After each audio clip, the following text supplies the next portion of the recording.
भगवान का सवाल हजारों सालों से इंसानों को सोचने पर मजबूर करता रहा है। अलग अलग संस्कृति और सभ्यता में हमें अलग अलग जवाब मिलते हैं। हर एक अलग नजरिया दिखाता है।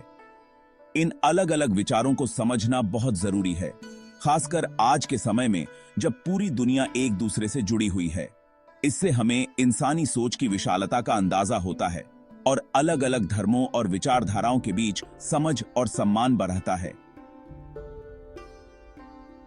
हमारी ये खोज हमें दो प्रमुख दृष्टिकोणों की यात्रा पर ले जाती है, भारतीय और पश्चिमी दृष्टिकोण। हालांकि अपने अपने तरीकों से अलग, दोनों ही ईश्वर के स्वरूप, सृजन और मानव स्थिति के बारे में बुनियादी सवालों से जूझते हैं। उनकी अंतर्दृष्टि अर्थ और पराकाष्ठा के लिए मानवीय खोज पर बहुमूल्य दृष्टिकोण प्रदान करती है। भारत अपनी प्राचीन आध्यात्मिक विरासत के साथ ईश्वर की एक बहुआयामी समझ प्रस्तुत करता है। हिंदू धर्म विविध मान्यताओं और प्रथाओं की एक रंगोली, एक सर्वोच्च वास्तविकता, ब्राह्मण की बात करता है। यह परम वास्तविकता मानव की समझ और वर्णन से परे है, फिर भी यह अनगिनत रूपों में प्रकट होती है। प्रत्येक ईश्वरीयता के एक अलग पहलू का प्रतिनिधित्व करता है। ब्रह्मा निर्माता से लेकर विष्णु पालनहार और शिव संहारक तक, हिंदू धर्म असंख्य देवी देवताओं को अपनाता है। इन्हें अलग अलग भगवान के रूप में नहीं, बल्कि एक ईश्वरीय वास्तविकता की अभिव्यक्ति के रूप में देखा जाता है। यह अवधारणा ईश्वर के प्रति एक व्यक्तिगत और भरोसेमंद दृष्टिकोण की अनुमति देती है, जहां व्यक्ति उस पहलू से जुड़ सकते हैं जो उनकी अपनी आध्यात्मिक यात्रा के साथ सबसे अधिक प्रतिध्वनित होता है। भारतीय दृष्टिकोण के विपरीत पश्चिमी विचार, विशेष रूप से अब्राहमिक परंपराएं, एकेश्वरवाद पर जोर देती हैं। एक ईश्वर में विश्वास। इस ईश्वर की कल्पना अक्सर एक व्यक्तिगत, सर्वशक्तिमान और सर्वज्ञानी निर्माता के रूप में की जाती है, जो सृजन से बाहर मौजूद है। वह ब्रह्मांड से अलग है और अपनी दिव्य इच्छा के अनुसार इसे नियंत्रित करता है। ईश्वर की इस अवधारणा ने पश्चिमी दर्शन, नैतिकता और संस्कृति को गहराई से प्रभावित किया है। धार्मिक ग्रंथों में उल्लिखित नैतिक संहिताओं से लेकर ईश्वर और अस्तित्व की प्रकृति की दार्शनिक पूछताछ तक, एक एकल पारलौकिक ईश्वर के विचार ने पश्चिमी सभ्यता को गहराई से प्रभावित किया है। भारतीय विचार ईश्वर और ब्रह्मांड के बीच संबंधों पर एक अनोखा दृष्टिकोण प्रस्तुत करता है। ब्रह्मांड को ईश्वर द्वारा बनाई गई एक अलग इकाई के रूप में नहीं, बल्कि ब्राह्मण के उत्सर्जन के रूप में देखा जाता है। यह अवधारणा, जिसे अक्सर सर्वेश्वरवाद या पैंथीवाद कहा जाता है, बताती है कि ईश्वर दुनिया से अलग नहीं है, बल्कि उसमें व्याप्त है। ठीक उसी तरह जैसे पानी की एक बूंद समुद्र में विलीन हो जाती है। ईश्वर और ब्रह्मांड के बीच इस अन्योन्याश्रयता का इस बात पर गहरा प्रभाव पड़ता है कि हम स्वयं को और अपने आसपास की दुनिया को कैसे देखते हैं। यह एकता और अंतर संबंध की भावना को बढ़ावा देता है, सभी जीवन की पवित्रता और सभी प्राणियों की अन्योन्याश्रयता पर जोर देता है। भाग 5, सृजन और रचयिता। पश्चिमी दृष्टिकोण। पश्चिमी विचार बाइबल में सृजन कथाओं से प्रभावित होकर अक्सर ईश्वर को शिल्पकार और ब्रह्मांड को उसकी रचना के रूप में दर्शाता है। यह दृष्टिकोण रचनाकार और रचित के बीच अंतर पर जोर देता है। ईश्वर समय और स्थान के बाहर मौजूद है, जबकि ब्रह्मांड उसकी करतूत है, जो उसके द्वारा निर्धारित नियमों के अनुसार काम कर रहा है। इस दृष्टिकोण ने सृजन की प्रकृति, स्वतंत्र इच्छा की भूमिका और बुराई की समस्या में विभिन्न दार्शनिक और धार्मिक पूछताछ को जन्म दिया है। इसने वैज्ञानिक सोच को भी प्रभावित किया है। शुरुआती वैज्ञानिकों ने ब्रह्मांड को ईश्वर द्वारा स्थापित प्राकृतिक नियमों द्वारा शासित एक सुव्यवस्थित प्रणाली के रूप में समझने की मांग की थी।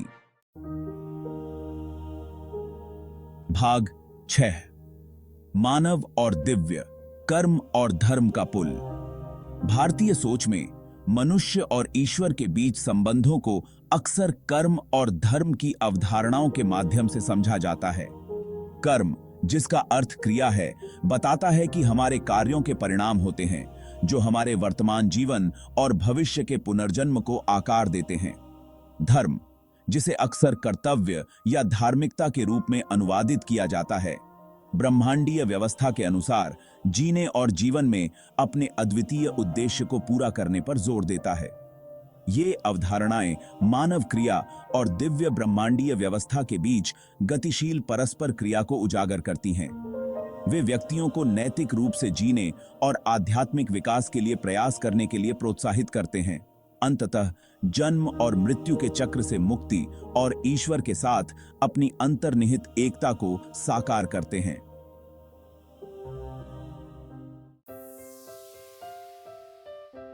भाग 7, भीतर की दिव्य चिंगारी। पश्चिम में ईश्वर की तलाश। पश्चिमी परंपराएं ईश्वर और मानवता के बीच अंतर पर जोर देते हुए उनके बीच एक विशेष संबंध को भी स्वीकार करती हैं।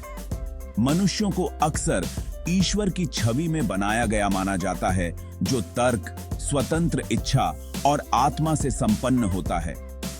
हमारे भीतर की यह दिव्य चिंगारी हमें ईश्वर के साथ संबंध बनाने की अनुमति देती है, जिसे अक्सर प्रार्थना, पूजा और एक गुणी जीवन जीने के प्रयासों के माध्यम से खोजा जाता है।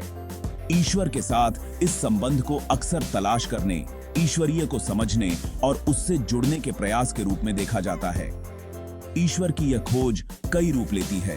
रहस्यवादियों के चिंतनशील अभ्यासों से लेकर विद्वानों की धार्मिक पूछताछ तक, प्रत्येक मानव और ईश्वर के बीच की खाई को पाटने का प्रयास करता है।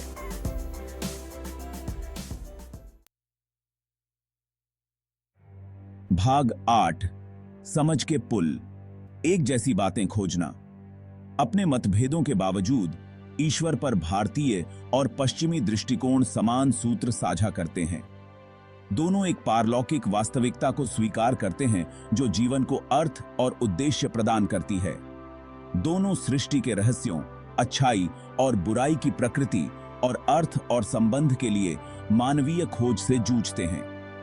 इन साझा चिंताओं को पहचानने से संस्कृतियों और धर्मों में संवाद और समझ को बढ़ावा मिल सकता है। ईश्वर की मानवीय समझ की समृद्धि और विविधता की सराहना करके हम संकीर्ण व्याख्याओं से आगे बढ़ सकते हैं और अधिक समावेशी और दयालु विश्व दृष्टि को अपना सकते हैं। इसमें अपने स्वयं के दृष्टिकोण की सीमाओं को पहचानना और अन्य परंपराओं तक खुलेपन और सम्मान के साथ संपर्क करना शामिल है। भाग 9, दृष्टिकोणों की दुनिया, मान्यताओं की विविधता को अपनाना।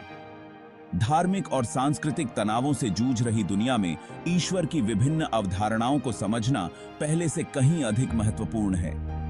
यह हमें सार्थक संवाद में संलग्न होने, विभाजनों को पाटने और अधिक शांतिपूर्ण और सामंजस्यपूर्ण दुनिया को बढ़ावा देने की अनुमति देता है।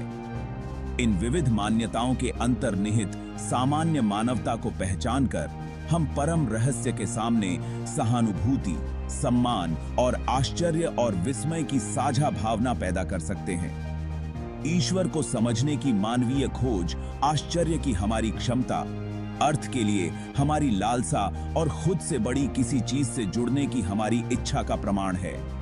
इन अन्वेषणों की समृद्धि और विविधता को अपनाकर हम अपनी समझ को समृद्ध करते हैं और अधिक दयालु और परस्पर जुड़ी दुनिया में योगदान करते हैं।